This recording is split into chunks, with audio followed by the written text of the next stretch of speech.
Mr. President, what is the most critical issue facing the country right now and will be for the duration of your term in office? Well, I think we have a lot of issues, but immigration, you see, that seems to have come up to the forefront. You see what's going on at the border with the caravan, as they call it, where thousands of people think they're going to march into the country, and it's not going to happen. We don't know who they are, where they come from.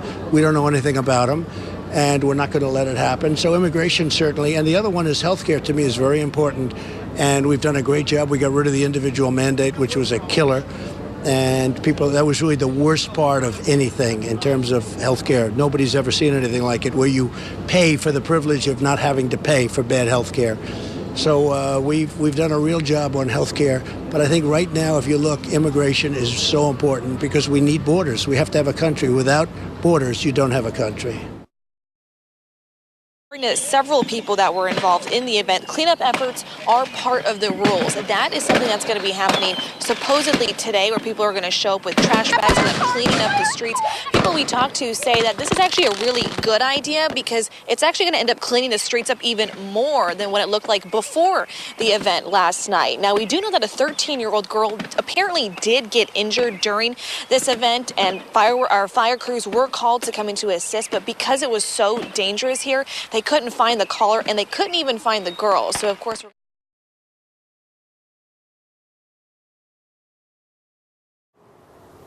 Yes, Ashley and Joey, and this meeting was actually held less than 2 miles from the location of that shooting on Shamrock and Kelsey Drive. Right now, the city is trying to figure out how to implement a community policing model. Both city leaders and Columbia Police believe that it will help deter and fight crime. What I heard today was that their willingness to try to be more communicative with the citizens in Columbia. Debbie Lewis says she was encouraged by what she heard at tonight's meeting, but she still thinks there's a lot of room to improve. There's a lot of them that needs to have a little bit more open-mindedness to the people in the community as well. Lewis was one of about 20 people who attended tonight's Ward 3 community policing meeting. The city council passed a resolution in February to develop a community policing model. Right now, officers are gathering feedback from the community. Sergeant Fox is leading the charge. He says it's essential for officers to have relationships with the community in order to fight crime. The pressure's been on beat officers to go from call to call and to get the information and to be on to the next call. You know, and that isn't healthy for either the officer, the department, or the city. Ward 3 Councilman Carl Scala says the city still has to figure out how to fund the initiative. He says that could come in the form of a property or sales tax. We have to bring this to the public and see what the public thinks about this. We know we're short on staff. Lewis says she's in support of the initiative and would like to see both officers and the community be more open-minded. It's a win-win. And one thing Lewis told me that she was really upset about was the fact that Columbia Police Chief Ken Burton wasn't here. She said Police Chief Burton needs to be out here at these events speaking with people in the community. Live in Columbia, Alyssa Toomey, ABC 17 News.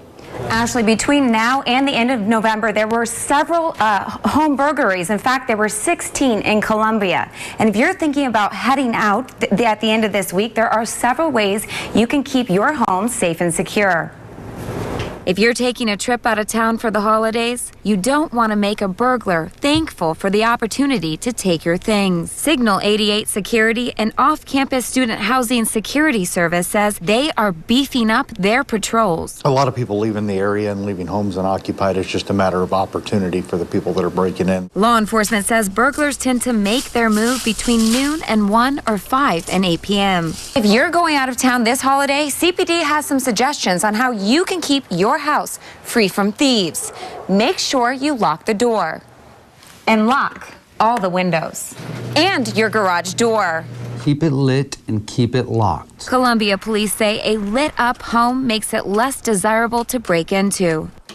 You can keep a light on, or you can buy an electrical timer that automatically turns them on and off. Also, keep your blinds closed. Someone can look inside the windows and see big ticket items. It lets them know, I want that item. CPD also recommends getting to know your neighbors. They can help watch your home or look out for suspicious activity. CBD says there's several gadgets you can buy as well, like door bolts, rods on sliding glass doors, as well as a surveillance system to keep thieves out. Reporting live in the newsroom, Kelsey Kernstein, ABC 7. Ashley and Joey, the city is sinking $7 million into fixing the part of the plant that handles the solids that make it to the wastewater treatment plant from the sewers. Now, they're handling this, though, and to pick the firm that handles it in a new way that the city has rarely done, which is causing some concern from some city council members. It is, Ashley. It's been a tough race for her, and all evening this has been very, very close. She's running against a Republican in what is now becoming a very red state. So she's faced a really tough campaign right now, but her supporters are showing up here. They are all here for her. There's also a Democratic Party downstairs. Boone County Democrats are there. So everyone's kind of moving between parties, trickling in and out. The auditor is actually here, but she's with family right now. She will come down as the polls start really getting close to all precincts reporting. And I've been trying to talk to the auditor, but I haven't been able to get any luck to talk to her and see how she's feeling about tonight. But I have been able to talk to a lot of supporters, and they say that the auditor is the clear choice tonight. They say she has a proven track record. They say she's competent and a hard worker. I talked to one of her supporters earlier tonight, and that's exactly what he said. Let's hear a little bit more from him right now.